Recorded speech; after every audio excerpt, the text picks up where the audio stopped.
સ્વાગત છે સૌ ગુજરાતી પ્રેમીઓનું.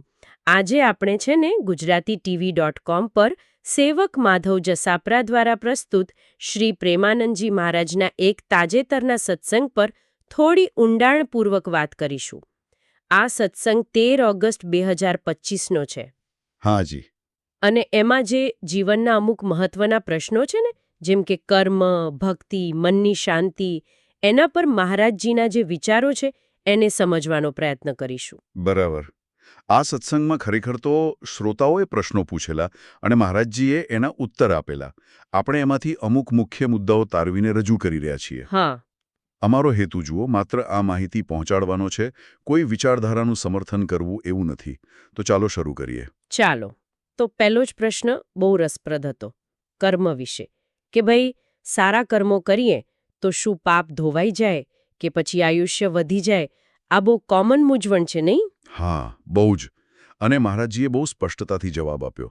એમણે કહ્યું કે ભાઈ, સારા અને ખરાબ કર્મોના ફળ છે ને એ અલગ અલગ ભોગવવા પડે છે. એમનું ખાતું અલગ છે. અને કાપે નહીં. જૂના પાપને નષ્ટ કરવા માટે તો એમ કે અલગથી પ્રયત્ન કરવો પડે. કેવા પ્રયત્ન?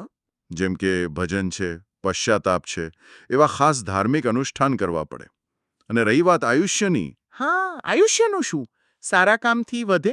ના, મહારાજજીએ સ્પષ્ટ કહ્યું કે સારા કર્મોથી આયુષ્ય નથી વધતું, પણ હા, જો કોઈ મોટું પાપ થઈ જાય, જેમ કે કોઈ સંતની હત્યા જેવું ભયંકર પાપ, તો નક્કી આયુષ્ય ઘટી શકે છે. આપણા શ્વાસોની ગણતરી તો નિશ્ચિત જ છે. જો કે પ્રાણાયામથી શ્વાસને નિયંત્રિત કરી શકાય, ધીમા ચલાવી શકાય, પણ મૂળ સંખ્યા વધે નહીં.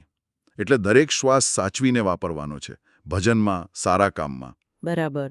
કર્મના ગણિત પછી સ્વાભાવિક રીતે જ મનની શાંતિનો પ્રશ્ન આવે. એક ડોક્ટરે પૂછ્યું હતું કે શરીરની તકલીફ તો અમે ડોક્ટર લોકો મટાડીએ, પણ આ મનના દુઃખનું, અશાંતિનું શું કરવું? હા, અને અહીં મહારાજજીનો જવાબ એકદમ સીધો અને સચોટ હતો. એમણે ભાર દઈને કહ્યું કે ભગવાનના ભજન વગર સાચી શાંતિ, પેલો સ્થાયી આનંદ, એ શક્ય જ નથી. મતલબ બીજો કોઈ રસ્તો જ નથી. એમના કહેવા મુજબ તો નહીં. જ્યાં સુધી મન ભગવાનમાં લાગે નહીં ને, ત્યાં સુધી એ સુખ દુઃખના ચક્કરમાં ભટક્યા જ કરવાનું. એમણે પોતાનું જ ઉદાહરણ આપ્યું કે જુઓ, મને શારીરિક તકલીફ છે, પણ મન ભગવાનમાં લાગેલું છે, એટલે હું તો આનંદમાં જ છું. વાહ, આ તો બહુ મોટી વાત છે. હવે ભક્તિની વાત આવી છે તો એક બીજો પ્રશ્ન પણ હતો કે ભજન ભક્તિ શરૂ કરીએ પણ પછી મન પાછું ભટકી જાય છે, ક્યારેક તો અહંકાર વધી જાય છે એવું લાગે. આવું કેમ? હા, આ પણ બહુ સામાન્ય અનુભવ છે. અને એના માટે મહારાજજીએ એક સરસ ઉદાહરણ આપ્યું. જાણે આપણે ગાડીને ઊંચા ઢાળ પર ચડાવતા હોઈએ ને, હા. તો ગાડી પાછી ગબડી ન પડે એના માટે શું જોઈએ? મજબૂત બ્રેક, ખરો ને? હા, બ્રેક તો જોઈએ જ. બસ એમ જ. ભક્તિના માર્ગ પર ઉપર ચડતી વખતે આ દ્રઢ નિશ્ચયની એકદમ મજબૂત બ્રેકની જરૂર છે. કારણ કે માયા છે, કામ, ક્રોધ જેવા વિકારો છે, એ બધા આપણને પાછા નીચે ખેંચવા માટે પૂરો જોર લગાવે છે. એટલે આગળ ન વધાય તો કાંઈ નહીં, પણ પાછા તો ન જ પડવું જોઈએ. પણ આ દ્રઢતા લાવવી કઈ રીતે? એ સહેલું નથી હોતું. બિલકુલ સહેલું નથી. એટલે જ કહ્યું કે નિયમ પાલનમાં દ્રઢતા જોઈએ.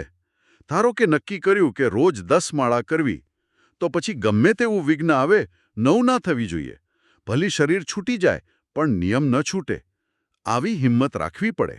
બાપરે, આ તો બહુ કઠિન છે. કઠિન છે, પણ આ જ માર્ગ છે. મનને, ઇન્દ્રિયોને કાબૂમાં કરવાનો અને શુદ્ધ થવાનો. ભક્તિ માર્ગ છે જ શૂરવીરો માટે. સાચી વાત. હવે એક બીજો વ્યવહારુ પ્રશ્ન લઈએ. જીવનમાં ઘણીવાર એવી સ્થિતિ આવે કે 2-3 રસ્તા દેખાય. ત્યારે સાચો રસ્તો કયો, ભગવાનની મરજી શું છે, એ કેમ ખબર પડે? આ પણ મહત્વનો પ્રશ્ન છે. મહારાજજીએ એના માટે 3 સ્ટેપ બતાવ્યા. પહેલું, શાસ્ત્રો શું કહે છે એ જુઓ. શાસ્ત્રો આપણું પ્રમાણ છે.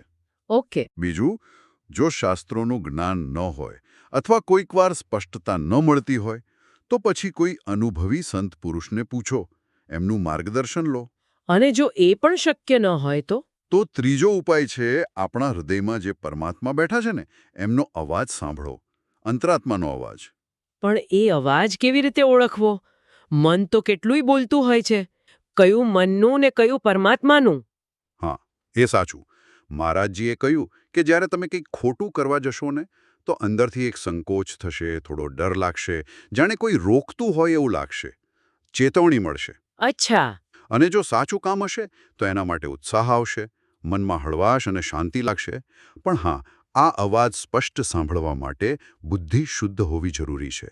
અને એ શુદ્ધિ સત્સંગ અને સ્વાધ્યાયથી, એટલે કે શાસ્ત્રોના અભ્યાસથી આવે છે. બરાબર. એટલે બુદ્ધિને પણ તૈયાર કરવી પડે. અને હવે એક છેલ્લો પણ કદાચ સૌથી અગત્યનો મુદ્દો. ભૂતકાળમાં કદાચ જાણીએ પાપ થઈ ગયા હોય અને એનો ડર લાગ્યા કરતો હોય તો શું કરવું? એ બોજ કેવી રીતે ઉતારવો? આ પ્રશ્ન ઘણાને સતાવતો હોય છે. મહારાજજીએ અહીં બહુ મોટું આશ્વાસન આપ્યું છે. એમણે કહ્યું કે આ ડર લાગે એ સારું છે, પણ ક્યારે? જો એ ડર આપણને ભગવાનના શરણમાં લઈ જાય તો.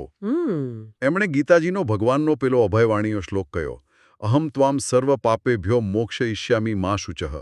ભગવાન પોતે વચન આપે છે કે તું બધું છોડીને મારા શરણે આવી જા, હું તને બધા પાપોમાંથી છોડાવી દઈશ, તું ચિંતા ન કર.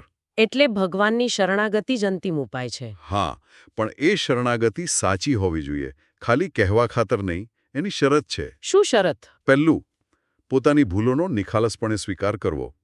બીજું, એના માટે દિલથી પસ્તાવો કરવો.